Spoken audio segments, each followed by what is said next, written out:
What if the villain doesn't just win? What if he destroys everyone who tried to stop him? What if the hero survives but loses everything? The Night Manager Season 2, Episode 6 doesn't give us closure, it gives us collapse. This is not a victory lap. This is an origin story for a reckoning yet to come.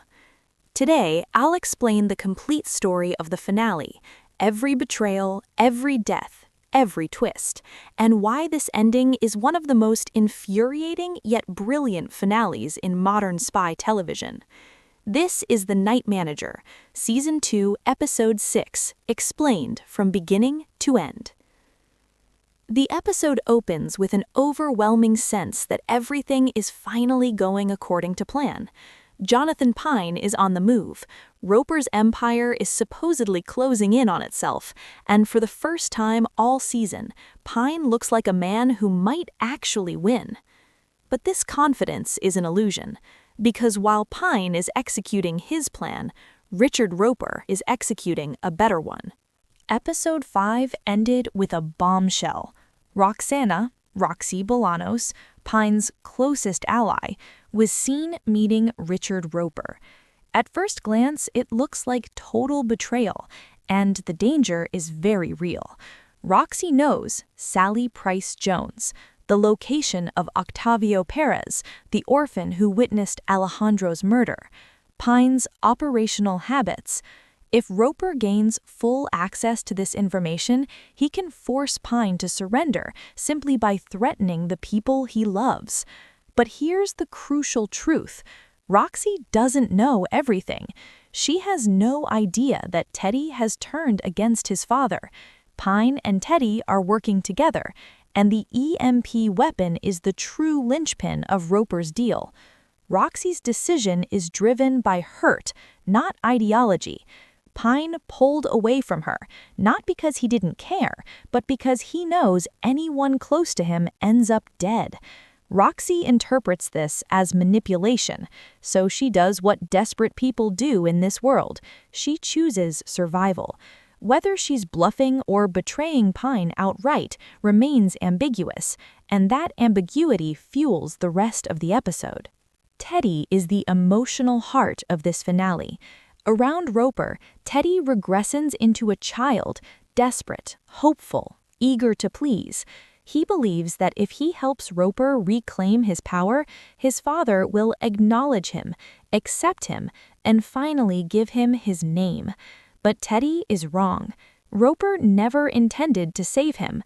To Roper, Teddy is not a son. He is expendable. Once Pine exposes this truth, Teddy's loyalty shatters. He switches sides, not just to destroy Roper, but to reclaim his own dignity. This is no longer about revenge, it's about ending the cycle. Back in London, Angela Burr re-enters the story with absolute purpose. Cold, focused, furious. She confronts Sandy Langborn. Myra Cavendish, the MI6 chief secretly on Roper's payroll. Thanks to Basil Carpetion's hidden laptop, which he concealed before being murdered, Angela now has photos, financial records, smuggling routes, proof of treason. Myra realizes too late that Angela has outplayed her. Angela does not beg. She does not negotiate. She dismantles Myra's power piece by piece and sends her packing. For a moment, it feels like justice is winning, but this moment is short-lived. Meanwhile, Sally Price Jones executes the most critical move of the operation. She contacts Attorney General Consuelo Arbenz, revealing Alejandro was murdered. Joseph Cabrera is planning a coup. An EMP weapon is being flown into Colombia. Cabrera's plan is chilling. Detonate the EMP over Medellin, collapse infrastructure, create chaos, let the military restore order. If the EMP is stopped, the coup fails, and for a brief moment, it looks like Sally succeeds. The shipment appears intercepted. Everyone believes Cabrera is finished. Roper will lose his payment. Omar and Kuyami will kill Roper. The heroes think they've won. They haven't. Richard Roper arrives at Jose Cabrera's jungle camp, and in a single, horrifying moment, the entire story turns. Roper has figured everything out. He knows Teddy betrayed him, the hero's plan, the shipment was being watched, so he switches the carbo at the last possible second. The real EMP weapon makes it into Colombia, and then Roper does the unthinkable. He shoots Teddy, his own son, between the eyes. No hesitation, no anger, no remorse. The same cold efficiency with which he once killed his dogs. This is not rage. This is control. And with Teddy's death, Pine loses his greatest ally. Roper proves he will sacrifice anyone. The villain fully wins. The fallout is devastating. Martine, who helps Pine escape, is hunted down and killed in the jungle. The coup in Colombia succeeds. The EMP is deployed. Cabrera gains power. Roper's finances are restored. Then comes the final blow.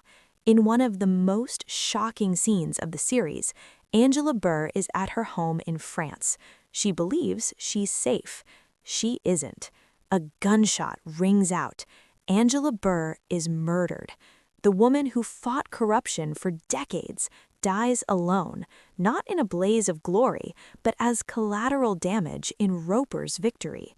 Justice doesn't prevail. Power does. By the end of the episode, Roper is back in England, wealthy, untouchable, his empire intact, his son Danny at his side, unaware of Teddy's existence. Jonathan Pine is left, isolated, branded a traitor, cut off from MI6, with only Sally remaining. The war continues. The weapon is deployed. Evil didn't just survive, it flourished. This finale is deliberately unsatisfying, and that's the point.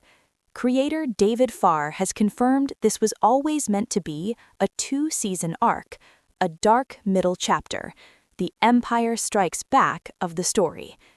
Teddy's death defines Roper's legacy, Pine's motivation, Danny's future, Season 3's emotional core. This isn't an ending, it's the ashes Jonathan Pine must rise from. So yes, this ending is infuriating. Yes, the villain wins, and yes, it hurts. But it hurts because it worked, because it made us believe victory was possible before ripping it away. If Season 3 delivers the reckoning this story demands, then this finale will stand as the moment everything burned, so something greater could rise. Now I want to hear from you. Did you hate this ending, or did you admire its brutality? Drop your thoughts in the comments and don't hold back.